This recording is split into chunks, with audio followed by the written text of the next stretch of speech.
বসবাড়ির রান্নাঘরে সবাইকে স্বাগত। আজকে আমি রান্না করব মানকচু পাতা। মানকচু পাতা দেখেছেন তো? আমি রান্না করব এই যে নতুন যে পাতা বেরোয়, দেখুন গোল হয়ে আছে, এখনো খোলেনি। খুলে গেলে কিন্তু আর রান্না করা যাবে না।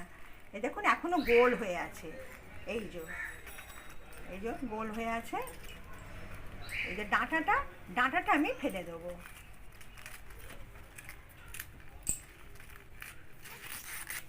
ডাঁটাটা ফেলে দেবো। দেখুন সবগুলোরই, দেখুন সব গোল হয়ে আছে। এই ডাঁটাটা আমি ফেলে দেবো। যে খুলে যাবে তাহলে কিন্তু আর হবে না। এই যে ডাঁটাটা আমি ফেলে দিলাম। আর এটা কিন্তু ভালো করে খুলে ধোবেন এটা, কারণ এর মধ্যে যদি বাই চান্স বলা তো যায় না, কোনো পোকা টোকা থাকতে পারে। এই যে দেখুন খুলে ধোবেন। খুলে এই যে আমি এমনি জলে রেখেছি, এবার আমি লেবুর জলে রেখে দেবো প্রায় 20-25 মিনিট। লেবুর জলে রেখে দেবো, দিয়ে আবার ভালো জলে ধুয়ে নেবো 2-3 বার। ধুয়ে তারপর রান্না করে আপনাদের দেখাবো।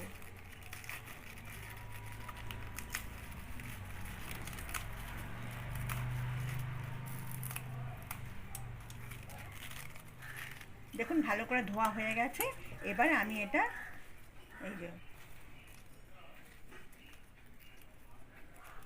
এটা লেবুর জলে ডুবিয়ে দেবো 20-25 মিনিট।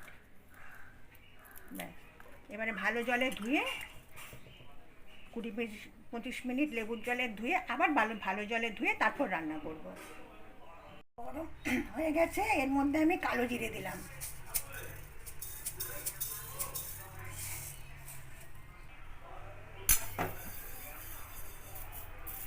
কালো জিরেটা ভাজা হয়ে গেছে শুকনো কড়ায়, এবার আমি ঢেলে নিলাম।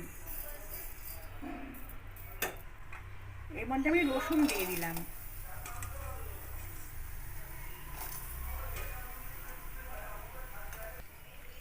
কাঁচা লঙ্কা দিয়ে দিলাম।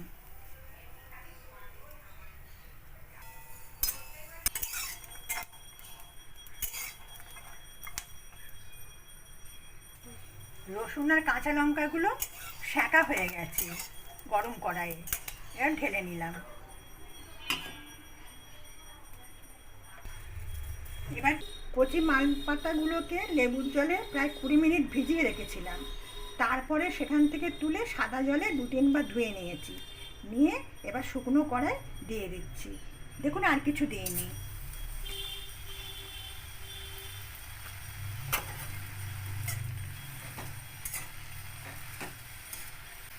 একটু চাপা দিয়ে দিলাম,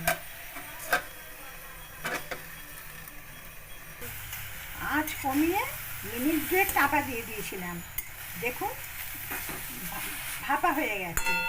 এবারে আমি কালো জিরে, কাঁচা লঙ্কা আর রসুন আর এই মান পাতাটা ভালো করে শুকনো খোলায় সেঁকে নিয়ে আমি একটু সর্ষের তেল দিয়ে বেটে নিলাম।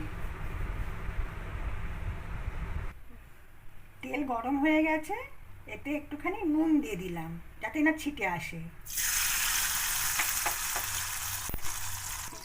এবার আমি বাটা পাতাগুলো দিয়ে দিচ্ছি।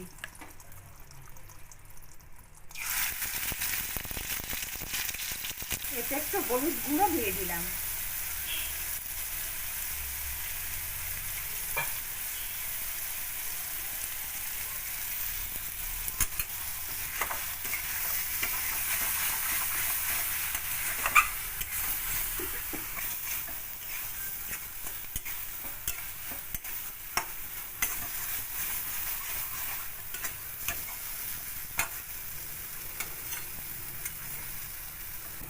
দেখুন ভাজা হয়ে গেছে, কড়ার থেকে কিরম ছেড়ে ছেড়ে আসছে।